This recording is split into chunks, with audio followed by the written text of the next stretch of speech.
Hello and welcome to Up to Speed Live. Thank you so much for joining me this Friday. I'm Diana Alvear, and I'm just going to come right out and say it.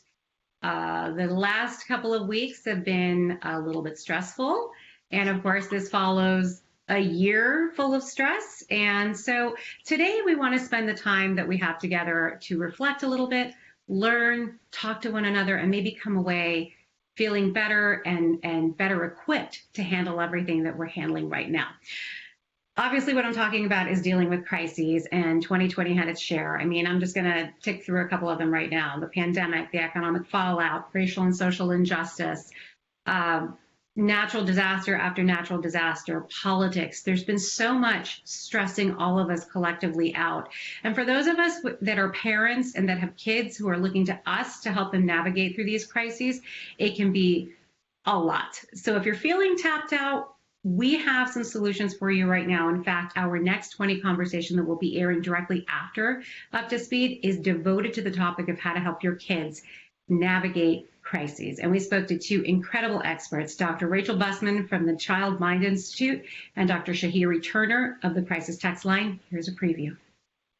How does becoming active, like what kind of impact does it have on our kids in terms of coping with a crisis? Yeah. It's important to focus on what we can control, right? There's nothing worse than feeling out of control in any capacity, right? No one really likes to feel out of control, and to try to control the uncontrollable isn't fruitful, right? So I do think that in times of stress, whether it's stress or if we're talking about political or socio-political crisis, what we're talking about sometimes for kids, teens especially, and adults is taking some action, some safe and sort of tangible action can feel like you are contributing, can feel like you are doing something. So for some, it means I'm acknowledging, I see you, I hear you, I'm an ally. For others, it means like I'm angry and I want to do something, but I don't know what to do. And so doing something concrete means like I am helping, I am mobilizing my resources, but I'm not just spouting, on Facebook. So as you can see, this is real actionable stuff. And we discussed a lot of kinds of things, from the signs you have to be on the lookout if your kids are starting to suffer from anxiety or depression or anything that's super troubling, to what you can do about it, to if you have teenagers and you can't really talk to them about it, the resources that they have available to you. And by the way, last year, Verizon Media donated $10 million in ad credits to groups responding to the COVID-19 crisis, specifically focusing on mental health. And through a volunteer portal, you can be trained to volunteer through the Crisis Text Line. It is an amazing service. And these are just one of the many ways that you can serve this Monday. It is, of course, Dr. Martin Luther King Jr. Day, the National Day of Service. You can find all of those opportunities through our volunteer portal, and you can help us with our commitment to Citizen Verizon. And if you do service that day, we want to know all about it. Let's see that slide. We've got a way for you to shout it from the rooftops on social. You can see here we have these MLK Day action cards. We want you to go to VZWeb and download them, and then let us know about the good things that you're doing, because I truly believe that when you see good people doing good things, that inspires you to do the same, and we can have a whole groundswell of service on that very important day. Okay, and speaking of service, speaking of being able to handle crises, I am so excited about this next segment. We say forward together, and we mean it. And we are so blessed to have a leader on the VLC who always seems to know what to say, especially during our most challenging times. So with that, I'd like to welcome to the show Craig Silliman. Craig, thank you so much for being here. And my very first question to you is, how are you doing? Well, thanks, Diana. First, thanks for inviting me, and Happy New Year to you. It's always a pleasure to see you, and it's great to see you here in the new year. And I'm actually doing pretty well. I'm doing great, actually, and that may sound like a crazy answer to you, given all that we're dealing with, and it seems like everything that gets pushed to our screens is strife and anger and death. But I'm, notwithstanding the craziness that I'm dealing with every day, I'm actually doing really well. I am so happy to hear that. That's precisely why you're here, because a lot of us aren't doing well, and we try to keep a good face and act like we've got it together. But the truth is that a lot of us are struggling. I'm not afraid to say that I have struggled, especially in the last year. So how do we move through this? How do we heal? Yeah. So I think, first, I was so interested in hearing that clip because I don't want to be Panglossian about this. Look, there are bad things happening all over the place. Our lives involve suffering a lot of the time, but I spent a lot of time over the holidays thinking about the fact that our psychological well-being is not defined by what happens to us, right? Our psychological well-being is defined by how we react to what happens to us. So one of my New Year's resolutions was that I was going to approach 2021 with hope and optimism. And one of the things I resolved to do is every day think about something that I feel grateful for. And it's funny, when you start looking for things you're grateful for, you find them everywhere. And I'll tell you, I'll start just with the company. I am really, really excited about Verizon in 2021.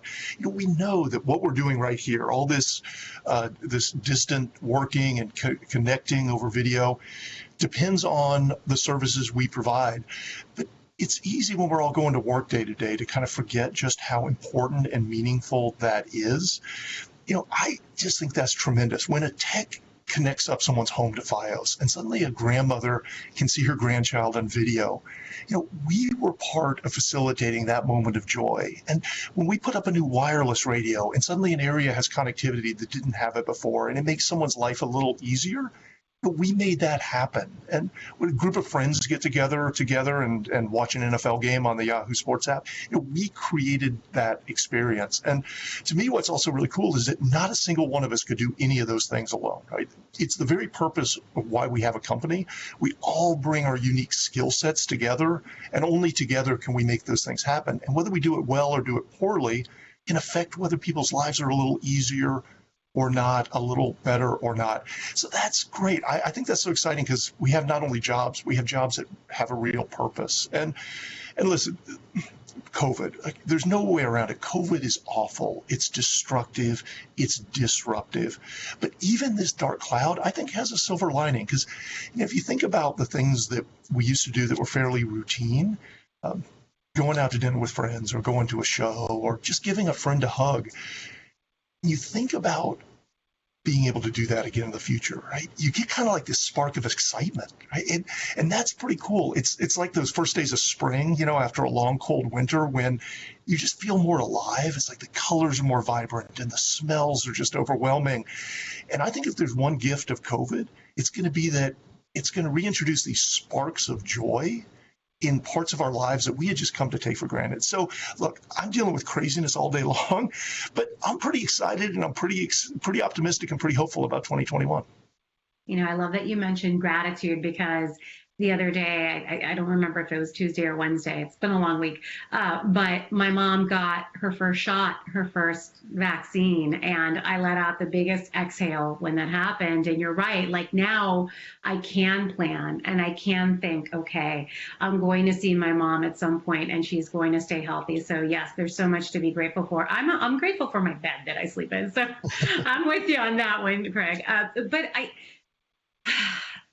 not just COVID, though. I mean, we're talking a week or so removed from what happened at the Capitol. It's like you can't get away from it, right? Because the news is just like on you about the different preparations that are happening, and there's this sense of unease, and after a year of just crisis fatigue. So, how do we do this? How do we move forward? Yeah, that's a hugely important question. And I don't want to pretend to have all the answers. I don't want to trivialize it by pretending to have all the answers. I think there's a lot we need to do, but I do think there's some things that are pretty clear. I think first, I think we need to take a serious and really well-informed look at the role of technology in all of this. We've created these echo chambers of distortion that's shaping how each and every one of us processes what's going on and really our sense of reality. And we need to understand too that that's not just an accidental byproduct of these technologies. It's a core feature, right? Because the coin of the technology realm is eyeballs, it's attention. And so all the algorithmic technologies drive to more extreme content, more dramatic content. And so it drives to the extremes, right? We know that, right? There's a lot that that's talked about. But something that's not always talked about quite as much is that these products are also built on decades of research on cognitive psychology. And that research has taught us that we can kind of push the buttons of the human brain to get certain emotional reactions fairly predictably and fairly precisely. So we've gotten to a point where we have technologies that combine information technology and a lot of research on cognitive psychology to build things that frankly are too sophisticated for our human brains to filter through as far as how we're being manipulated, how we're being driven to believe certain things, think, click on certain things, think about things certain ways. We don't expect that we can put an untrained child at the wheel of a large automobile and not expect bad things to happen. We don't expect people just to use willpower to deal with addictive substances. But somehow we're surprised when we repeatedly are tricked into clicking on things or believing things when the core technologies are built with these psychological tools in them. So I think we need to grapple with the ethical and frankly the legal and regulatory implications of that. So that's one thing. Secondly, I think we need to ask a lot more questions about why people are behaving the way they're behaving. And I think that we need to ask the right questions. So we absolutely need to condemn violence like what we saw at the US Capitol last Wednesday. But we can't stop there. We have to go further and say, why were those people there in the first place? And I think it's important to ask the why questions, not the who questions. I think we have a tendency to ask who was there. And I think implicit in that is a kind of a belief that if you identify someone for me, then I can fill in the rest. If you tell me that they're white or they're black or they're rich or they're poor or they're rural or they're urban, we somehow believe, oh yeah, I know what those people are like. Well, no, we don't actually. And we need to ask why. Why were they there? Well, is it because they were angry and frustrated? Well, why were they angry and frustrated? They feel disenfranchised. Well, why do they feel disenfranchised? Or was it because they believe a certain thing? Well, why do they believe a certain thing? And ultimately, it comes down to empathy, right? It's saying, how do I get inside that lived experience of a person so I can get to the root cause of what's really going on rather than just putting labels around identity groups? So that's a second thing. And third thing, I think we have to hold our political leaders accountable. Listen, disagreement and argument are part of the system. And you know what? I'm glad I live in a country where we can publicly argue and disagree about things. I think that's a fantastic thing. But there are norms and parameters within that which that needs to take place, right? You and I can argue about something. We can actually disagree quite vehemently. And that's okay. But the minute I reach across the table and hit you, that's not okay, right? That's outside the bounds of what's acceptable behavior. And we call them our political leaders, and leaders lead. A leader doesn't stand at the back of a mob and egg them on to violence. A leader doesn't stand in front of an emotional crowd and whip up their emotion and then say, that other group's to blame, go get them. That's what a demagogue does, right? A leader listens, hears the emotion, and then figures out how to channel that into constructive solutions. So we need to say to our elected officials, we need you to be leaders, and disagreement's okay, argument's okay, but demagoguery is not okay. And I think the business community has an important role to play in that, because the business community is a part of the political process. And so I think we have both a role and an obligation to stand up to our elected officials and say, we will support certain norms of behavior. There's certain norms of behavior we simply will not support. That wouldn't be consistent with our corporate values, and we expect you to behave the same. I love so much of what you're saying right now, and it kind of highlights something that I think has surprised some people, or at least I've seen a lot on social media about how much news it has made that companies, including Verizon, have decided to withhold PAC contributions, for example.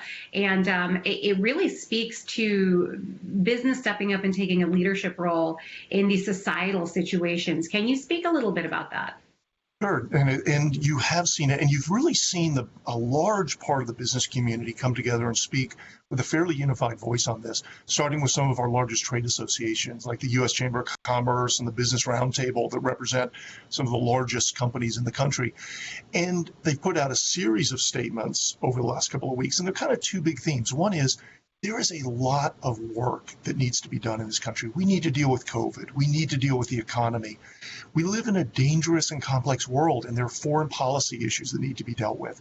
The election took place. The election has results.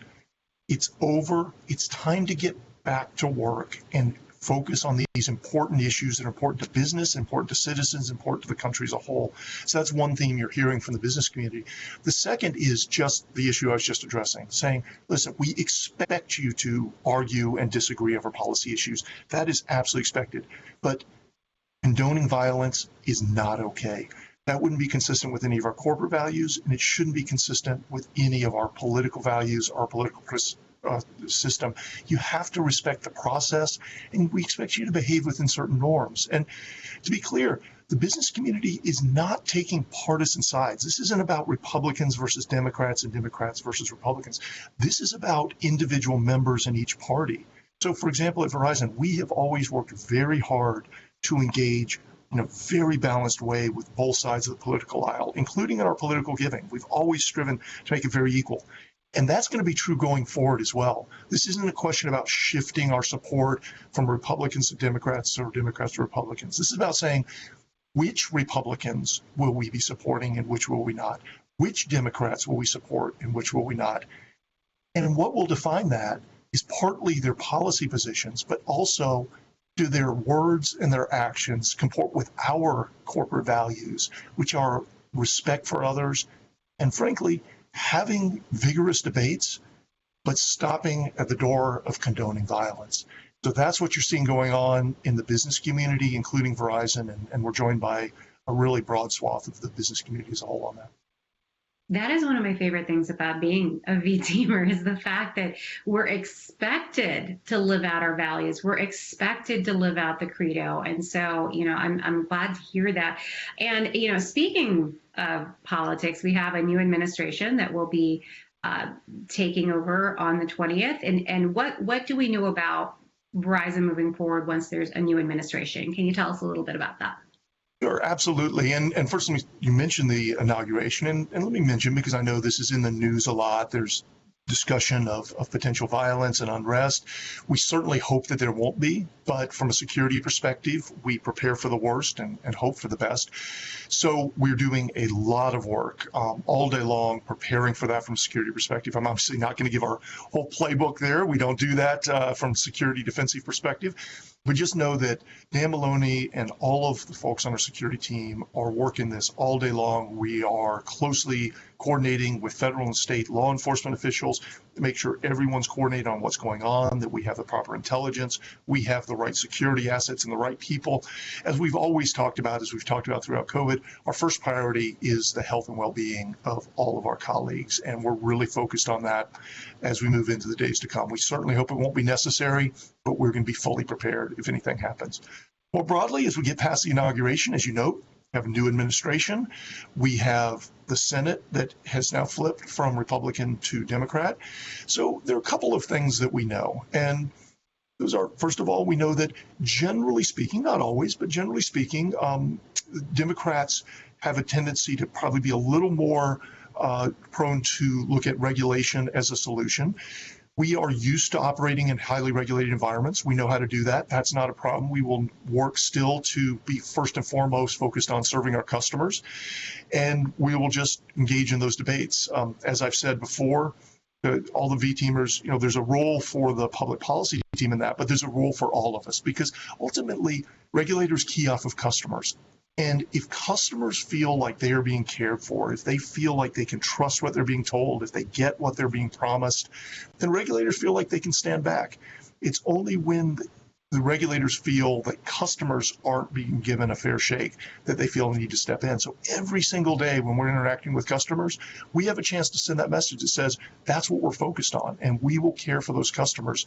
And that will shape part of the regulatory environment. So that's one one big theme. I think a second theme that you'll hear discussed a lot that is relevant to us is corporate tax rates. That's something that the administration's talked about.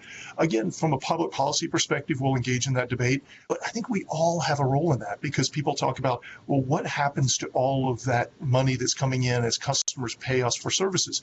And the answer is there are a couple things. One of the big areas that we spend money on is, of course, all of our salaries. And so there are hundreds of thousands of families who are able to live good lives because of the jobs that we have, because of the services we provide. And I think that's important. It's important to us, obviously, but it's important to policymakers.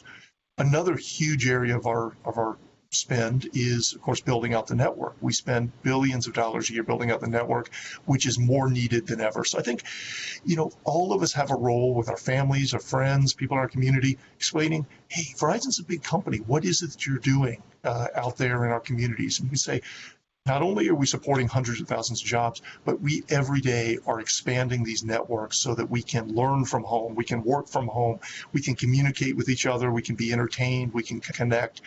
And I think when we tell that story, all of us, that's compelling too. And then finally, I think one of the big focus areas that's really not about the change administration, but it's about COVID, is broadband availability, right? Everyone's focused on broadband because we're doing this. We're working in this distributed way. Kids are going to school this way. And we want to make sure that everyone, including those members of our society who are more stretched financially, have the ability to do that. And the good thing is we have a great story to tell. We've just expanded our FiOS offerings to give even more choice to people who are stretched financially. We are going to be engaged in that public policy debate. You're going to see more from us on that in the days and weeks to come. So I think we have a great story to tell, and we'll be able to engage with policymakers as we talk about, how do we make sure everyone in this country has access to great broadband services so we can live our lives the way we're living them now. I just have to tell you, Craig, that I have friends in your public policy group who are just fantastic. I'm not going to name check anybody, but I've had fascinating conversations because you're right.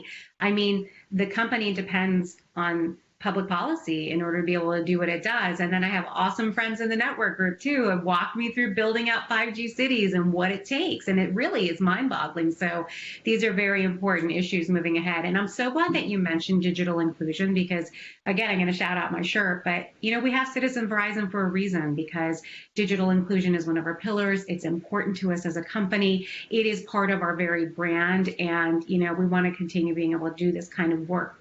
And I'm going to use that to segue into Monday, because that is, of course, the day we honor Dr. Martin Luther King Jr. A lot of us have been thinking about his words, his life, his service.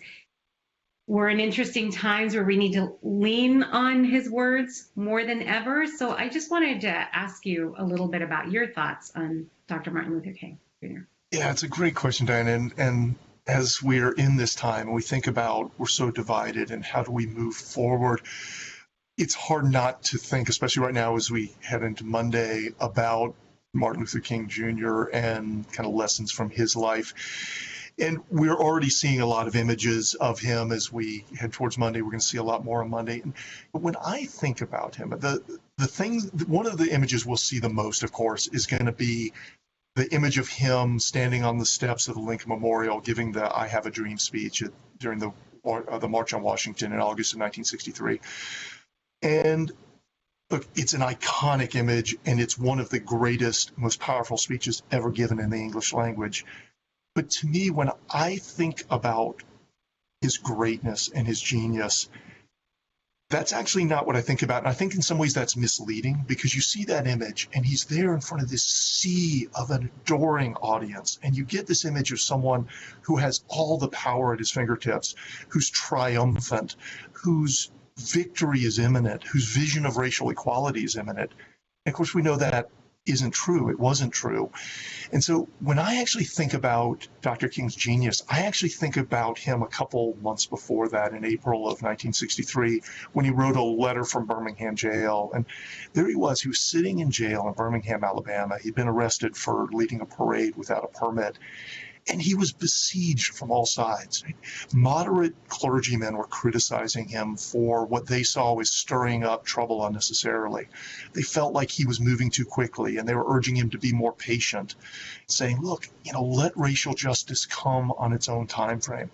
On the other side, you have people like Elijah Muhammad and Malcolm X and others who share their vision, who are criticizing him for peaceful protest and for insisting on nonviolent demonstrations and resistance. And they felt like things weren't moving fast enough, and they felt like more direct action was needed. And they felt like even sometimes violence was what was needed to wake up the country.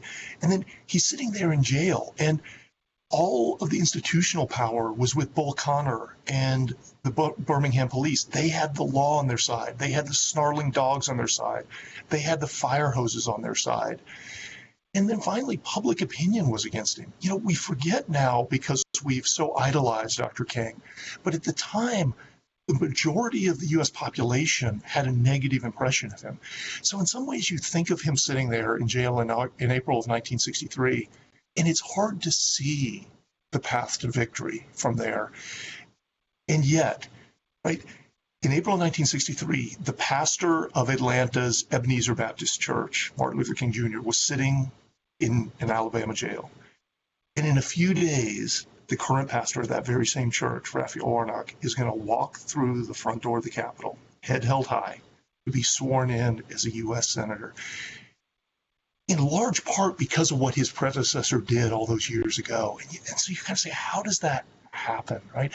How do you go from someone sitting there apparently powerless in jail to bending the arc of history? And I think probably Dr. King would have said, yeah, by the standards of the day, the institutional power is all against me, but that doesn't mean I'm powerless, right?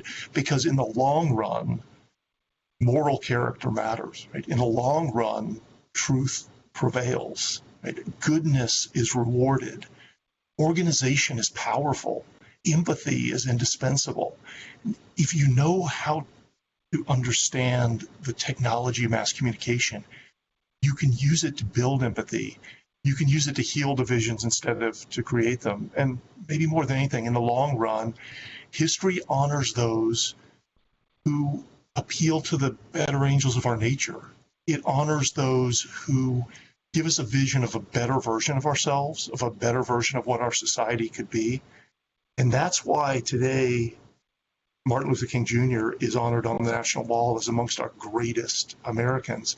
And I think if he were sitting here today and you asked him that question, he would say the very values that got us from 1963 to today in 2021 are the exact same values that we need to go from where we are today to where we need to be.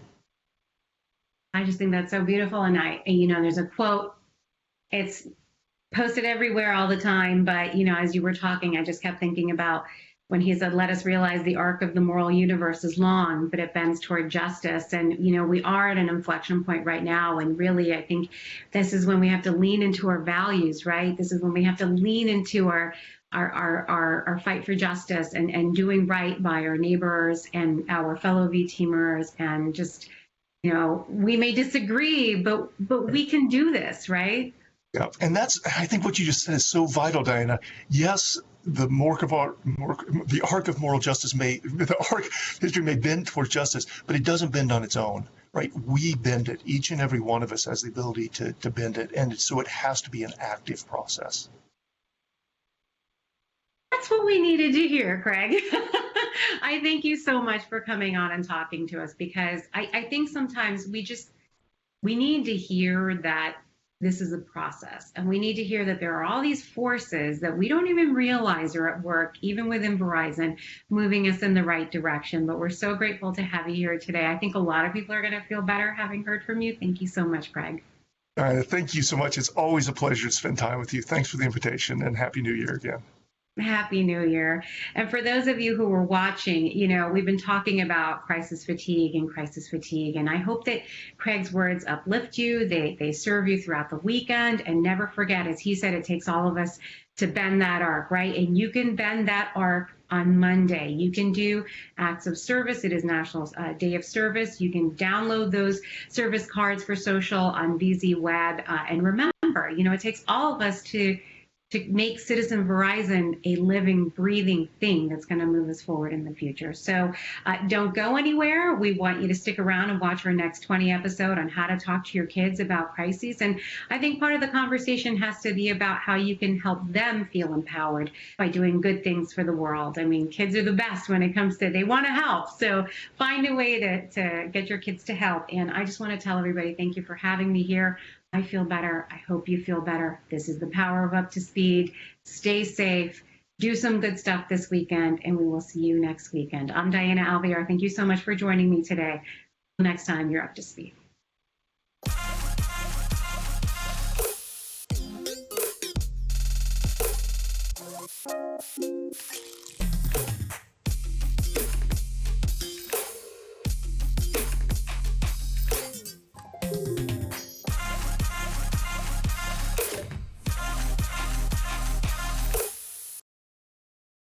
Hi, I'm Diana Alvear, and welcome to Next 20. This is a series of conversations about racial, social, and the business issues that are going to be defining the next 20 years. These are the kinds of topics that we really need to dive deeply into and get a better sense, because they are going to be defining so much of what's to come. So, of course, it's been 10 months since COVID-19 first came on the scene in the United States, and life as we know it changed, trying to make this work with our kids, trying to learn remotely, trying to social distance, wearing those masks. When George Floyd died and the whole racial justice movement and social justice movement started, I was very affected by that. I had a hard time working. We had a lot of very frank conversations at work about this sort of thing. But then, we also had to help our kids cope through this. It's been hard. Not only that, the mounting losses, people have experienced personal losses in their own lives, and this feeling of uncertainty and turmoil and what's going to happen next. And sometimes it's easy to forget. You think, oh, they're kids. Maybe, they're not affected as much by all of these crises as we are. But let me read you some stats that may change your mind on this. So from April to October, the proportion of mental health visits to pediatric emergency departments jumped 24% for kids ages 5 to 11. 5 to 11. And then even more so, 31% for kids 12 to 17. And this is according to the U.S. Centers for Disease Control and Prevention. So that statistic stopped me in my tracks. And then another study in Italy and Spain released back in October found that 86% of parents reported changes in their children's emotions and behaviors during the pandemic. And these kinds of changes included difficulty concentrating, nervousness, uneasiness, and no-brainer, right? I mean, our kids have lost their stability. And so we felt it was really important here at Next 20 to have this conversation with you, because so many of you are coping with these crises and then having to help your children cope with them as well. And we have invited two incredible experts on this topic to walk us through this and give us some real techniques and context in which to help your children have these kinds of conversations and get through this together. So it is my honor to introduce Dr. Rachel Bussman. She is the Senior Director of Anxiety Disorders at the Child Mind Institute. And Dr. Shahiri Turner. She is the Chief Transformation Officer at the Crisis Text Line. And that's been a really cool development, by the way, being able to text in times of crisis. It's just much easier, much less barriers in the way to people getting help. So I want to thank both of you for being here with me today. And I'm going to start with Dr. Bussman. Thank you again. Tell me a little bit about what the Child Mind Institute does and how your work relates to our topic today. As you said, I run the Anxiety Disorder Center at the Child Mind Institute. We are a national nonprofit that's headquartered in Manhattan, but we also have an office in San Mateo. But during this time, I think the idea of being borderless has really taken the front seat. We are an organization that provides direct clinical care for children and families across the age range for a variety, all learning disorders and mental health disorders. We also have a mission to provide accurate and evidence-based information about mental health. And so that we do that through our public education efforts. And we also have a really large presence just in terms of doing research and also providing intervention and information really in schools, in underserved populations, and just in areas where kids might be at risk. So I am excited to be here and just talk more about mental health and also hopefully telehealth, which I think you alluded to with crisis text, like texting and just being able to immediately access help is so important. So Dr. Turner, let's hear from you a little bit about what you do and why it matters so much at this time. Thank you, Diana, for having me. I'm Dr. Shayuri Turner, and I'm the Chief Transformation Officer at Crisis Text Line. And Crisis Text Line is the only national and international free crisis hotline that's run on a text platform. So we do not take calls. All of our crisis intervention services are performed via text. We are powered by volunteers who are supervised by mental health professionals. It's an incredible concept, and we, in addition to providing these services, we collect data, anonymous data, to help support the efforts, to help us to understand our texters. We are a data and tech company that supports this mental health organization. So in times like this, we accept anything as a crisis. We are here to help anyone who feels that they are in need of support. They can text in 24/7.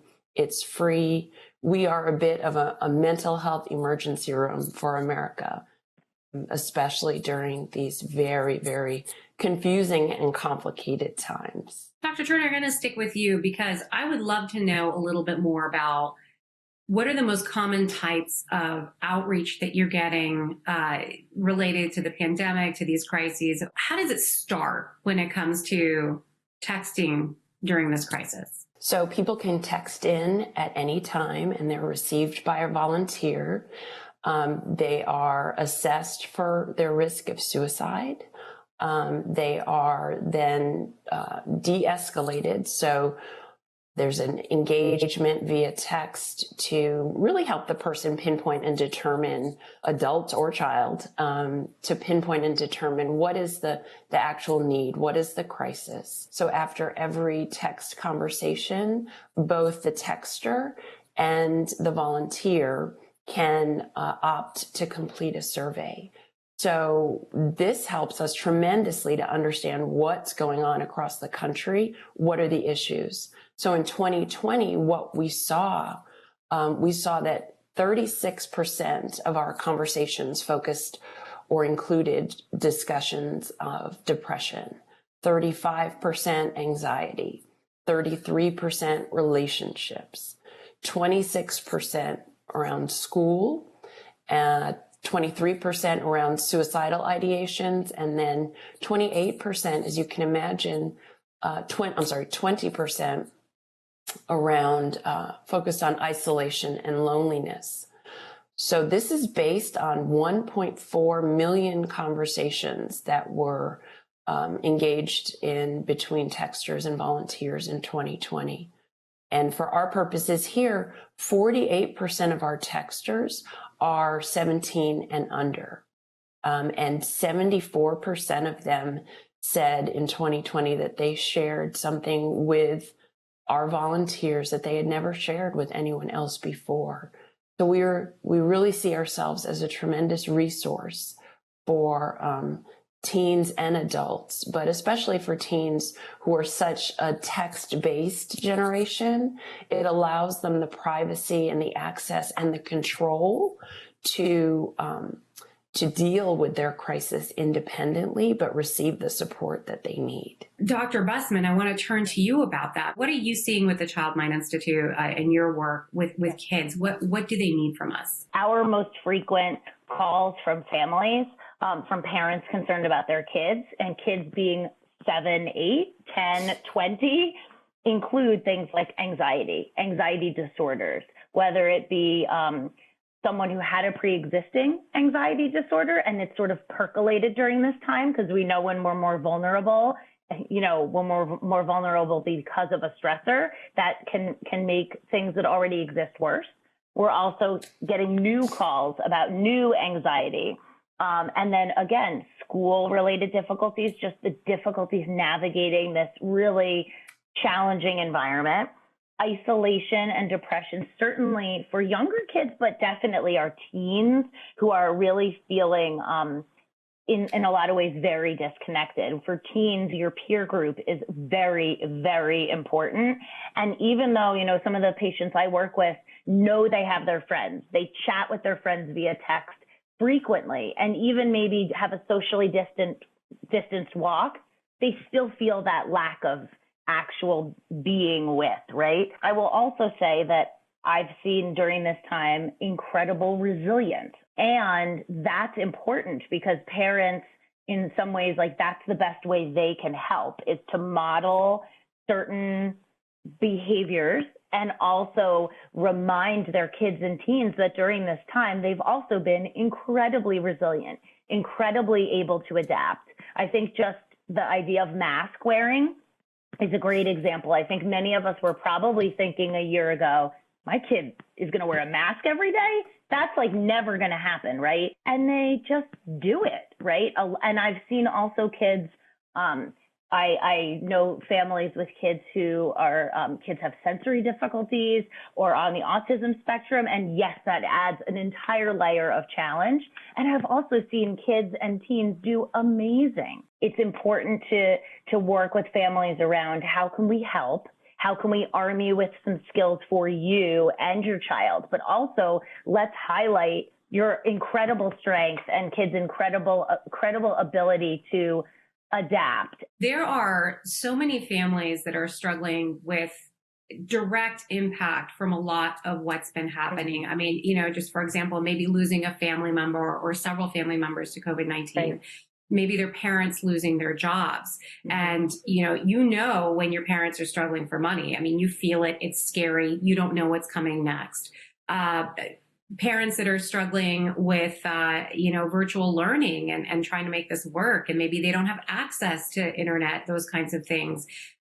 Racial and social injustice, for young kids, feeling like this is an unsafe world and that they could be attacked or traumatized simply because of the color of their skin or because of the country they come from, or their parents, especially wondering if their parents are going to be okay. So when the parents are directly affected, when you are struggling to deal with this sort of thing, what can you do for yourself to take care of yourself and be that safe place for your kids? It's recognizing the signs of when when your cup is half full, you can't pour into anyone else, right? So for parents, things as simple as meditation and mindfulness and trying to stay present, right? Because for all of us, when it becomes a laundry list of concerns, it can feel so overwhelming. And what I suggest to parents is to really identify what is the top issue, what is the most concerning thing, what puts your family most at risk, and then what can you control, right? Because we try to sometimes control the uncontrollable, and that just increases anxiety. But if you can really focus on what is the issue for today, right? What can I do today that will help me or will help my family? What can I do? Can I focus on getting 15 minutes of exercise? Can I go out and walk? Can I make sure that I get a little bit of extra sleep? These are all things that build into our own sense of resilience so that we can support our children. So how we eat, what we eat, drinking water, even a bit of exercise improves our mood, sleep, and then, identification of what is the issue for you for that day and who is your support system, right? And recognizing that having your own support system can be a network of friends, family, or crisis text line or other support services. I want to remind our viewers that Verizon does have an EAP that you can take advantage of. That's what it's there for. If you are struggling, if you need a support system that doesn't necessarily exist currently in your life, the EAP is a lifeline. It is a resource that you can take advantage of. Every employee at Verizon has access to that. And Dr. Bestman, I wanted to go to you because we did see something extraordinary over the summer when it came to the crises around race and social justice. And we saw our young people get to work.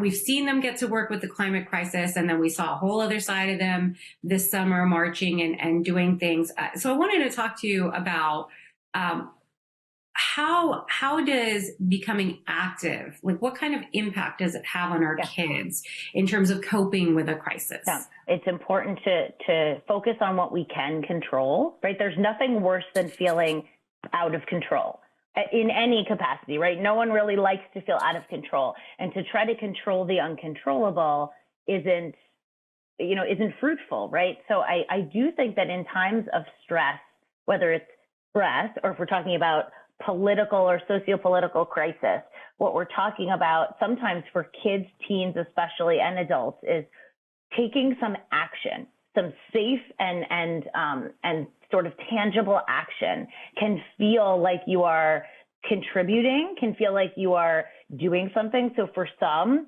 it means I'm acknowledging, I see you, I hear you, I'm an ally. For others, it means like I'm angry and I want to do something, but I don't know what to do. And so doing something concrete means like I am helping, I am mobilizing my resources, but I'm not just spouting, on Facebook or something. So I think taking action can make people feel like they're making a difference, but I also think it helps with this sense of control. Like there's something I can do that may have some impact, and it's sort of directed towards something that's consistent with my own values. So I think it's really valuable for the person. I also think that when you as a teen or an adult, whoever's doing this, is modeling for your peers, sometimes for your parents, or just saying like, I'm angry or I'm confused or I'm scared and I'm taking action. And then other people pick up on that, and then it becomes a bit contagious. So I see it as being really, really powerful in just a lot of ways, and probably behind the scenes in ways we don't even know. This is taking place a week after the events of January 6th. And to me, I was trying to put this in perspective ahead of our conversation, and it really felt a little bit like 9/11. It really felt like we were watching something unfold on TV that was beyond comprehension, but here it is happening live in front of us on the news. And I wanted to find out, then this is a question directed to both of you, but I'm going to start with Dr. Turner. Have you had an uptick in questions or outreach as a result of what happened last week? We have seen about a 1% increase in conversations that are referencing Congress, mob, storming the Capitol, voting, Senate. So all the key words that you would expect during a time like this, we are seeing a bit of an uptick in that. So people are talking about it. It's affecting their mood, their experience, their concern. It is affecting whether they feel like they are in crisis, because they are coming to us to have conversations about this. I think the answer is yes, we are. And I think it just always reminds me as a parent and as a psychologist that to keep the dialogue open with our kids, right? So we have all these things that we think, right? So I know I personally, as a human and as a mother and as a psychologist, reacted to the events because I'm a human, right? But then when I talk to my son, I want to be careful not to put my own experience or my own perceptions on his, right? Because what a child or a teen might be thinking about in terms of, let's say, Congress or democracy or mobs might be different than what I'm thinking. So if we say, hey, Diana, were you really worried about X? That's different than saying, hey, what do you know about what happened last night? Or tell me what you've been hearing about what happened at the Capitol. What's on your mind? Then that leaves it open for the child or the teen to say what they're thinking about. And they might say exactly what you thought. And you were like, all right, good. I'm attuned to my kid. Or you might say, oh, that's so interesting. I wasn't thinking about, and I can't think of something in particular, but again, when we talked about going back to school or seeing friends or being disconnected, sometimes kids and teens, what's on their mind is a little bit different than what we anticipated. So it's so important to start the conversation with what's on your mind? What are you thinking? What are you feeling? And then that can guide you towards, I'm so glad you mentioned that. That's really important. Let's talk about that. And then you always want to listen for misinformation, right? Because again, the media and the news gives us information, but in a certain way. And kids and teens tend to fill in gaps when they don't have it with knowledge as best they can. So then we want to listen for, interesting, you said X. Let me just tweak that a little bit. That's not exactly what I understand. Let's talk about that. Does that make sense for you? And again, it's a dialogue. And then again, like many conversations with our kids, sometimes they have a window of opportunity. They don't want to have a 2-hour conversation. You say, all right, anything else you want to tell me about that? Anything else you want to know? Well, you know what? I bet this isn't the last time we're going to talk about it, but just know if you ever want to talk, I'm here. And it leaves it as, this isn't something I'm afraid to talk to you about. If you have a question, I'm going to answer it. And if you ask me something I don't know the answer to, I'm going to say, that's a really good question. I don't know the answer to that, but let's find out, or I'll get back to you. Those were just excellent points, Dr. Bussman. The meeting kids where they are, right? Don't have expectations of who they are, meet them where they are. And then what's different, I think, for us, so as a pediatrician with my teenagers, it's different than when I was growing up, where our parents were very much the source of information. There is so much information sourcing out there for our kids that what we have to focus our role on interpreting that information and sourcing out the misinformation. And the only way that you can do that is through a dialogue, like Dr. Bussman mentioned, an open dialogue where you stop, you don't pretend to know it all, and you let your child know when you don't know something or when you're afraid, right? So to show fear and vulnerability can be very empowering to children because they know that these are very human emotions and relevant to the times. A lot of parents might think, show fear, show anxiety. Are you sure? Is this not going to make them more scared? So can we dive a little deeper into what you just said there? So parents feel like I must be strong, I must be tough, I must be, infallible. And in fact, what that does is detach, or it can detach children and teens from their own emotions, right? So if they look to the parent and they say, all right, throughout all this, my parent has remained neutral or has not been impacted or affected, that is the emotion that I am supposed to express during these times, right? So then that becomes discordant when they are actually feeling scared, anxious, lonely, right? So it's important to have a balance as parents, right? Because it can create anxiety for children and teens if they see their parents completely break down and not able to recuperate, right? Not able to build back up and talk through those emotions. Showing emotions that are really relevant to the times that's not something parents should shy away from, because it actually brings a dialogue together with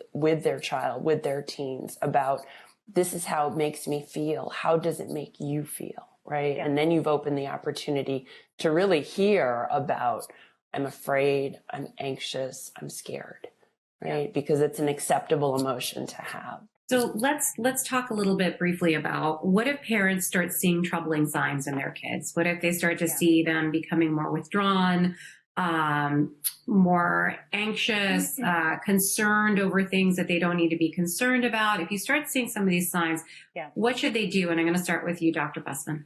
Sure. I think it's such a great question. It's one that comes up a lot. First of all, you're an expert on your kid. So you have to know what their baseline is, right? And so that's where you start. There are lots of degrees of variation, right? So if it's very normal to see fluctuations in mood, irritability, withdrawal, just like one day being very social, one day wanting to spend time alone. Those are not causes for concern. What causes concern for me and what I have parents pay attention to are persisting changes, right? So key things for me are changes. Kids aren't going to say usually. Teens might, but kids, let's say in the 7 to 12 range, might not say, just so you know, I've been having some headaches and stomach aches, and I think that's actually a manifestation of my stress. That's not how it happens, right? We see complaints of like stomach, head, throat, sort of diffuse physical complaints, or increased irritability, right? Because depression or mood problems can show themselves as sadness, but often it's irritability, real crankiness, and then changes in sleep and appetite. So I think when those persist for, let's say, multiple days in a row, cause to raise your red flag. Weeks in a row, absolutely.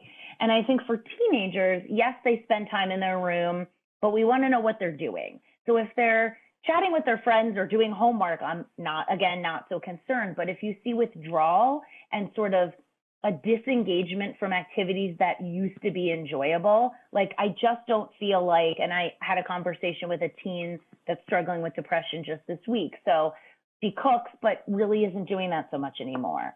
Friends want to get together, but it's kind of exhausting. And I don't mean sleepy, but like blogging to do that, that's concerning. And that's where I think parents can know that real-time appointments are possible in some situations. A lot of us are providing telehealth, and that means there's help out there, even though what I think a lot of parents and kids are saying is, yeah, but everybody's stressed right now. So like, is it worth talking to someone about it? And my answer would be yes, the sooner the better, because we arm ourselves with some skills. We maybe draw from skills we already have. It's a little bit of an emotional tune-up, right? It could be short, but then we want people to be feeling better and not struggling so much. So I know that was a little long-winded, but I think aches, pains, mood changes. I think when you see your kid fluctuating from baseline, and I think especially for teenagers, withdrawal from activities they previously enjoyed, those are red flags for me. And I'm sure Dr. Turner, is hearing things that are more crisis, but certainly like suicidal thoughts, wishing that everything ended, or really feeling, really like more of those crisis points. I think it's an opportunity, Diana, for us to normalize mental health, brain health, physical health as a continuum, right? So insofar as if you get a cut, if you cut yourself, right, and it's deep enough, you think, all right, let me go get stitches, or something starts to be infected, let me go get treatment for it, right? It doesn't have to become extreme for us to seek care for our physical health. If we can look at and we can normalize for our kids and ourselves the same thing around mental health, where you don't have to be actively suicidal to say, maybe I need mental health.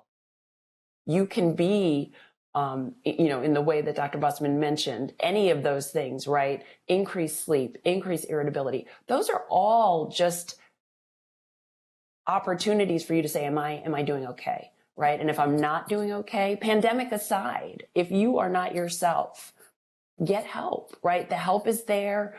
The telemental health now makes it potentially even more accessible. You have crisis text line. There are all these resources available virtually that people, adults, kids should tap into so that things don't go to the end point. Like, let's get it early. I can't thank you both enough for just being so open and honest and really giving us workable strategies. And I think at the end of the day, it really starts to feel like it comes down to love and empathy, love for your children, love for yourself, empathy for the world at large, yeah.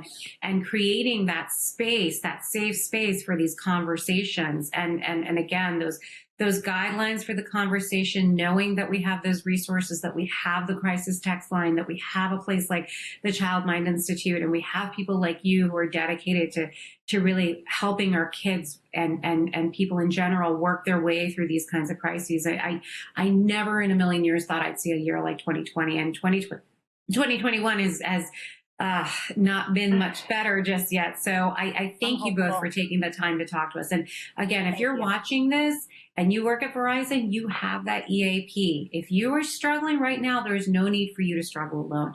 You have a phone, you can pick it up and call somebody, and there will be somebody on the other line ready to help you talk things through. If your child needs to talk to somebody, the crisis text line is perfect for them. But yeah, it's going to take all of us together to get through all of this. And again, Dr. Bussman, Dr. Turner, your work is so important. We thank you, and we thank everybody watching right now. This is why we do Next 20. This is why we have these conversations, and we talk about the tough stuff, because we need to talk about it so that we can, come together and make a better world, and not only for ourselves, but especially for our kids who, after everything they've been through, they deserve it. So Dr. Turner, Dr. Bussman, thank you so much. Thank you. Thank you. Another episode of Next 20. We thank you for watching, and we have another great conversation for you coming soon. Thank you so much. Thanks so much.